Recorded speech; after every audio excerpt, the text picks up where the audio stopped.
suara yang dilakukan oleh termohon adalah keliru, karena seharusnya paslon 2 tidak mendapatkan suara sama sekali. Hal ini dikarenakan suara paslon 2 diperoleh dengan melanggar asas-asas pelaksanaan pemilu sebagaimana diatur dalam pasal 22E ayat 1 Undang-Undang Dasar 1945 serta merusak integritas Pilpres 2024. Bismillahirrahmanirrahim. Assalamualaikum warahmatullahi wabarakatuh.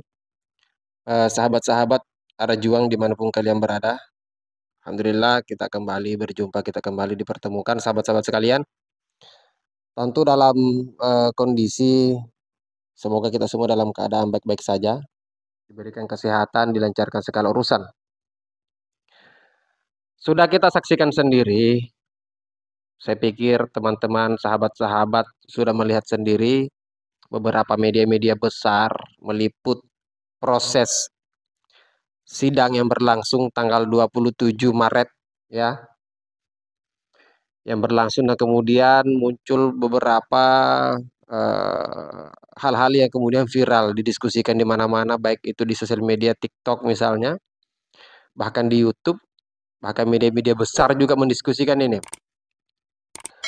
Paslon 01 yang hadir di MK, kemudian paslon 03 juga hadir di MK memberikan pernyataan-pernyataan mereka dengan beberapa narasi, beberapa hal yang kemudian dianggap bahwa MK itu harus mengikuti permintaan mereka dengan beberapa alasan yang kemudian mereka utarakan. Jika di awal video kalian sudah melihat tim kuasa hukum dari paslon 03 Pak Ganjar Mahfud, Anissa Ismail ya kalau nggak salah namanya itu, yang viral mendapat bully di TikTok itu, yang dijadikan sebagai lelucon di TikTok itu, karena pernyataan dia yang menganggap bahwa harusnya paslon 02 suaranya 0. Loh, gimana ceritanya suara 0? 96 juta, Bos. Banding 20 maksud saya. Kayak yang 40 juta kan paslon 1 ya. Paslon 3 kan 20 sekian ya. Memaksakan narasi itu muncul dalam sidang yang kemudian berlangsung di MK. Berharap agar suara 96 juta itu harusnya tidak ada, harusnya 0. Dasarnya apa? Ya kita bisa dengar sendiri pernyataannya. Teman-teman mungkin lihat live-nya. Kalau apa yang kita bahas sekarang kan ini hanya mendiskusikan hasil dari sidang tersebut. Kita berusaha untuk mengambil sisi yang lain, mendiskusikan itu dan kemudian bagaimana sih mereka mengolah kata, mengolah narasi, memunculkan opini yang kemudian menurut kuasa hukum dari 02 lebih banyak mereka hanya menyampaikan narasi tanpa bukti, menggiring opini. Gitu ya, karena kan masing-masing kan sudah memberikan pernyataannya.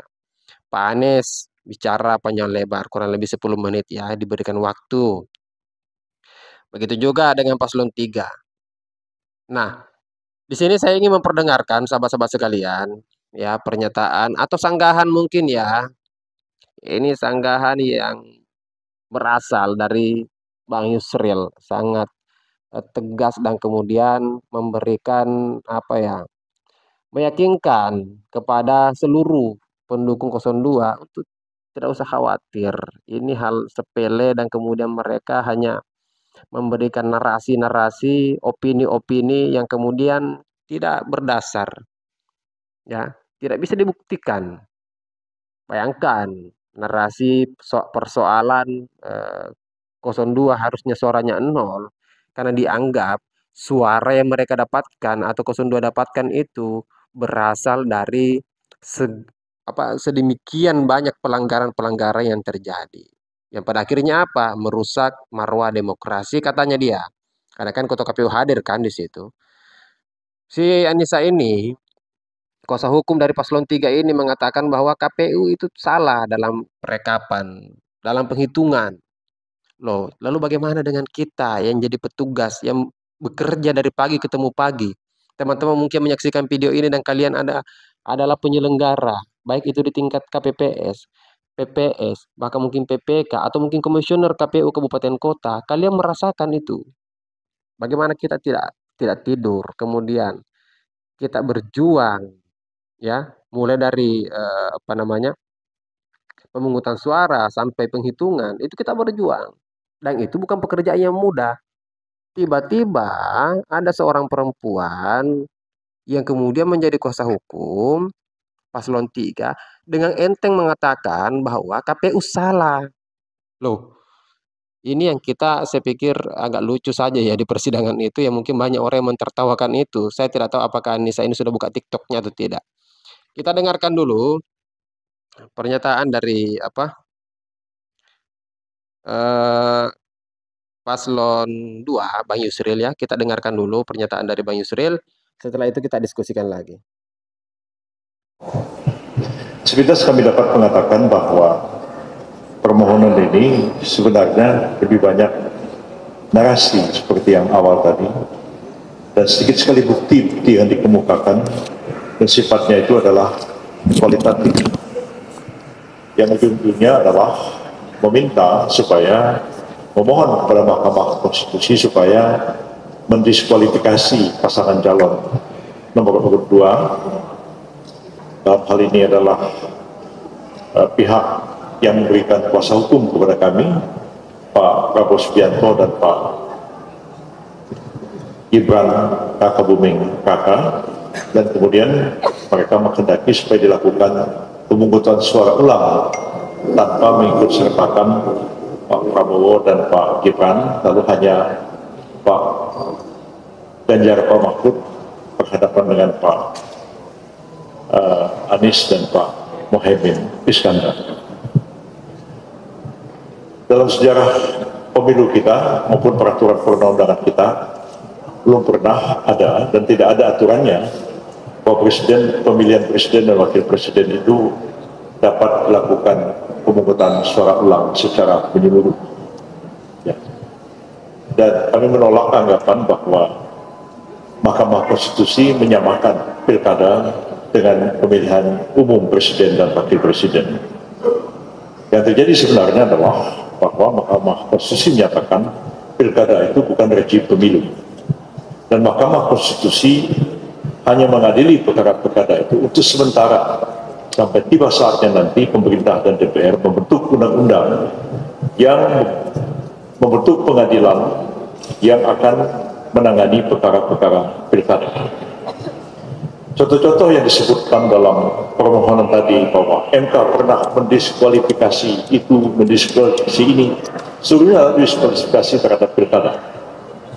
Sudah berapa kali MK memeriksa, memutus perkara PHPU, pemilihan presiden dan wakil presiden, belum pernah sekalipun Mahkamah Konstitusi membatalkan seluruhnya dan kemudian melakukan pilpres ulang untuk kedua kali. Jadi itu akan kami bantah nanti dalam keterangan yang akan kami sampaikan besok. Pada prinsipnya kami mengatakan bahwa narasi yang dikemukakan lebih banyak merupakan satu pandangan, satu pendapat, ya, mengutip banyak pandangan-pandangan ahli dari buku-buku yang barang tentu akan kami jawab, tapi juga akan dikonter oleh ahli yang akan kami hadirkan dalam persidangan-persidangan berikutnya. Kami berkeyakinan bahwa kami dapat membantah seluruh dalil-dalil yang dikemukakan oleh pemohon 2 pada siang hari ini, dan kami berkeyakinan Mahkamah Konstitusi akan menolak permohonan yang disampaikan kepada Mahkamah Konstitusi. Baik sahabat-sahabatku, kita sudah mendengarkan sendiri bagaimana pernyataan dari Bang Yusril Ihsan Mahendra, salah satu kuasa hukum dari paslon 2, Pak Prabowo dengan Gibran, yang memberikan pandangan bahwa seluruh yang disampaikan dalam sidang itu mirip, ya, mulai dari yang disampaikan oleh paslon 1 sampai paslon 3 itu sama, modelnya sama. Hanya memberikan narasi, lebih banyak memberikan narasi, kemudian menggiring opini, memberikan penyampaian-penyampaian, kemudian dianggap tidak nyambung. Kalau bahasa Bang Hotman Paris mengatakan bahwa ini sidang, proses sidang yang paling mengambang dari seluruh sidang mungkin yang pernah diikuti oleh beliau. Dan itu yang kita saksikan. Saya pikir sahabat-sahabat juga menyaksikan proses itu ya. Yang paling menggelitik kita adalah pernyataan dari kuasa hukum 03 yang mengatakan bahwa harusnya suara 02 itu 0. Dan tidak dijelaskan dasarnya apa.